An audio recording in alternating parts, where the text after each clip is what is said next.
Hello! Welcome to the post-apocalyptic world called Once Human, where survival isn't just about strength, it's about strategy.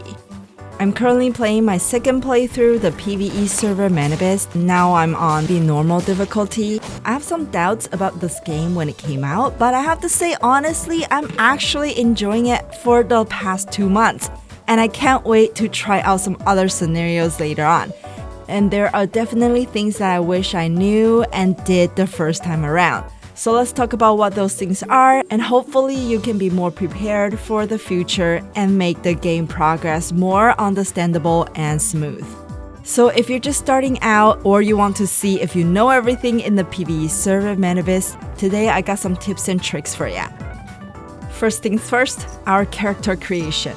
I didn't know this, but our character doesn't just need to look good. The fitness that we can create actually affects our play as well. If we create a character under 65 kilograms, we will not be able to carry too many items, although our melee attack speed will be 15% faster, but 10% less damage in general. But we'll have 25% max stamina compared to the others.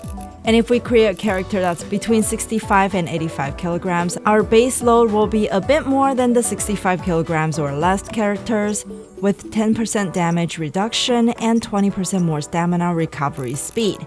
Lastly, if we create a character that's more than 85 kilograms, we will have the most base load amount we can carry compared to the others, while our melee attack speed is 10% less but deals 15% more damage. And rolling speed will be 20% slower, but with 15% more weapon stability. One of my friends went over the 85 kilograms and quickly regretted after realizing he couldn't jump as high as the rest of us. So if we want to create our characters, we want to create them between 65 and 85 kilograms. I think this weight has the most benefit in general for us. Alright, on to tip number 2.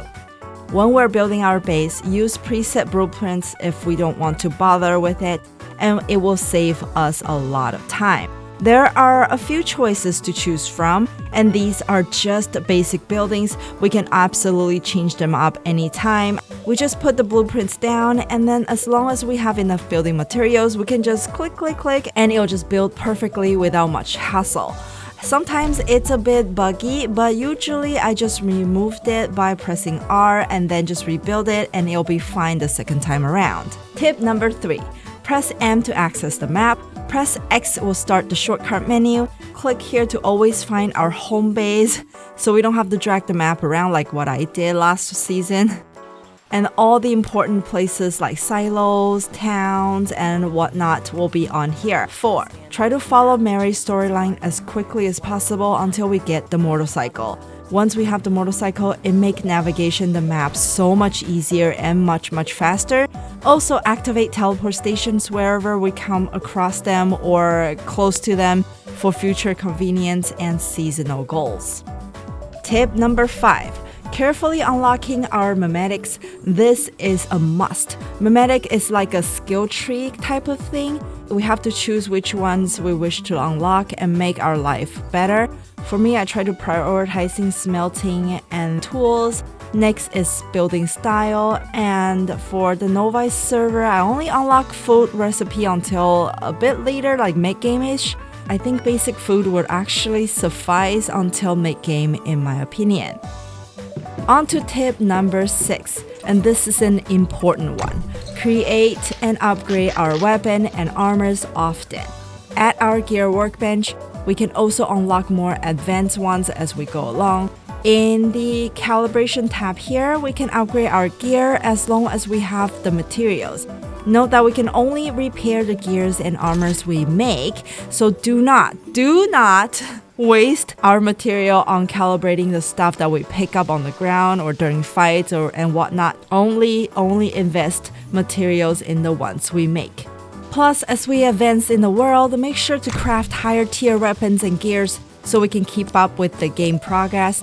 It was so confusing to me why I need to keep on crafting the same weapon and gears to a different tier, but we do. So let's do that. Just make sure to scrap the old ones in the scrap machine to get some materials back in that case.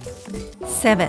Make sure to use Deviant to our advantage and unlock as many Deviant securement as we can because we can use them to work so we don't have to. Without unlocking the Memetic, we can basically have 5 isolation securement to begin with, and we can unlock the Memetic here to increase to 10 securement to put in our base. Once we unlock the next Memetic, we can have 20 isolation securement. And I have to say, even 20 wasn't enough for me, so I hope they increase them later on.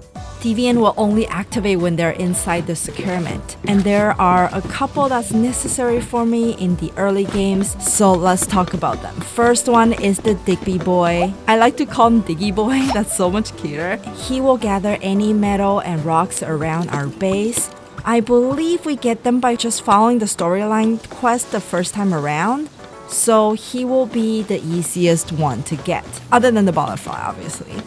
Then there is the logging beaver. He's around the docks where we can fish, and they're not too hard to find.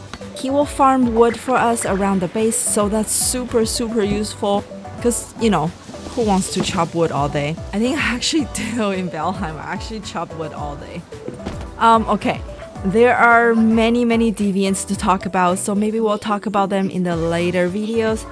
But yeah, make as many deviant friends as we can. We can sell the ones that we don't want in the Eternal Land for the blue square thingy currency.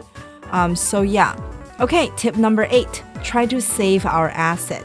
Don't spend it on unnecessary items. Like I made a bunch of bullets I didn't use at the end because I upgrade them, and that spent a lot of asset, I believe. Asset is one of the most valuable resource in one's human, and most likely we will run out unless we start farming it later on in the game. So it is a good idea to only use them on necessary items first until we can farm it automatically. 9. We can move our whole base anytime just by pressing B onto the build mode and then press Z or Z or however you say it. I absolutely love this function. I was so worried that we have to rebuild everything every single time we decided to move like Valheim, but no, this is so smart that we can just press V and then Z and we can move it wherever we want. Furthermore, once we are relocating by pressing this button, what is it called? I don't know. All I know is when we press this button in relocating, we can enter fly mode and see our base placement much better when we're higher up. And we can rotate the base by scrolling middle mouse scroll. And last tip is about the giant scary looking bus. He's actually not that mean and he has treasure on it we can take once a day. Just wait until he stops to rest. Now is the time to quickly jump onto it, then get the loot and get out. Don't even bother killing the little guys that it spawns, just run away. They don't chase that far. So make sure to visit our semi-friendly neighborhood creepy bus daily. Okay, that's all my tips for today. Good luck on your first playthrough and I hope these are helpful. I'll see you guys again soon. Later!